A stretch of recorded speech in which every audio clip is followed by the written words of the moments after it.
everyone, and thank you so much for tuning in to the case of the week. My name is Latko Devcic, and the title for this case will be Stent Placement for Transplant Hepatic Artery Stenosis.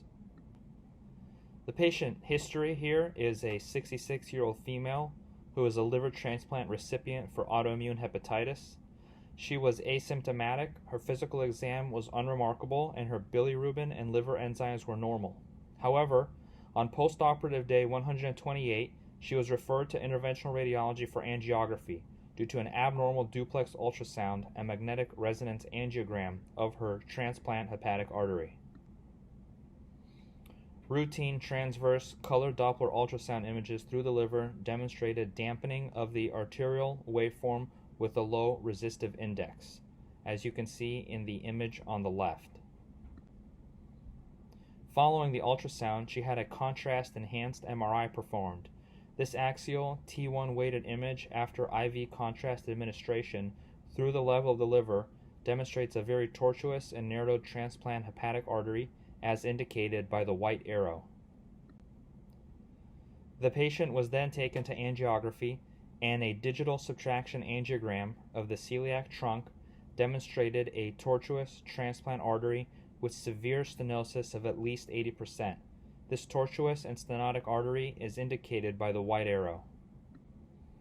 These are additional images from digital subtraction angiography of the celiac trunk, but this was done after angioplasty of the tortuous and narrowed hepatic artery. The angioplasty was performed with a 2.75 millimeter coronary balloon, and follow-up angiography demonstrated persistent narrowing of at least 50%, as indicated by the red arrow. Because there continued to be narrowing despite angioplasty, there was placement of two overlapping stents, one measuring 6 millimeters by 30 millimeters and the other measuring 6 millimeters by 20 millimeters across the transplant hepatic artery stenosis. You see a follow-up digital subtraction angiogram on the left, which demonstrates resolution of the stenosis and robust flow into the liver, as indicated by the red arrow.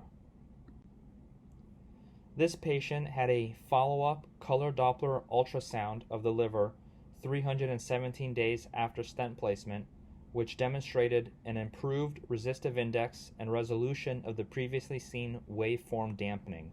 There was now robust flow through the stented area. The final diagnosis in this case is transplant hepatic artery stenosis. We know this because pre-intervention duplex ultrasound and magnetic resonance angiography demonstrated a severely stenotic transplant hepatic artery that had dampened arterial waveforms and a parvus tardus waveform with a long and severely stenotic artery by MRA. The celiac artery angiogram then demonstrated a tortuous transplant hepatic artery with stenosis of at least 80%, so it was confirmed with catheter-based angiography. These are the types of findings that you will see most consistent with hepatic artery stenosis. Whenever you see a stenotic and narrowed transplant hepatic artery, these are the other differential diagnoses that you think about, which include hepatic artery spasm, hepatic artery dissection, and hepatic artery thrombosis. In this case, the overall findings of the ultrasound, MRI, and catheter-based angiography determined that it was actually hepatic artery stenosis. There are multiple take-home messages from this case. The first is that transplant hepatic artery stenosis can be asymptomatic, but despite this benign presentation, it is a very lethal process. It can lead to graft ischemia and thrombosis, and it is critical to diagnosis in a post-transplant patient. Workup begins with a duplex ultrasound to evaluate for an RI of less than 0.5 or a downtrending RI by greater than 0.15 from baseline. You may see an acceleration time greater than 0.08 seconds, parvus tardus waveforms, and an elevated peak systolic velocity greater than 200 centimeters per second.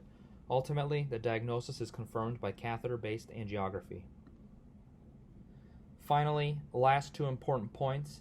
Endovascular intervention is the standard of care for these patients. It is no longer surgical reoperation. The 12-month primary patency rate for angioplasty is as high as 73.5%. If angioplasty does not work, Stent placement is the second step, and the 12-month patency rate for that can be as high as 93.8%.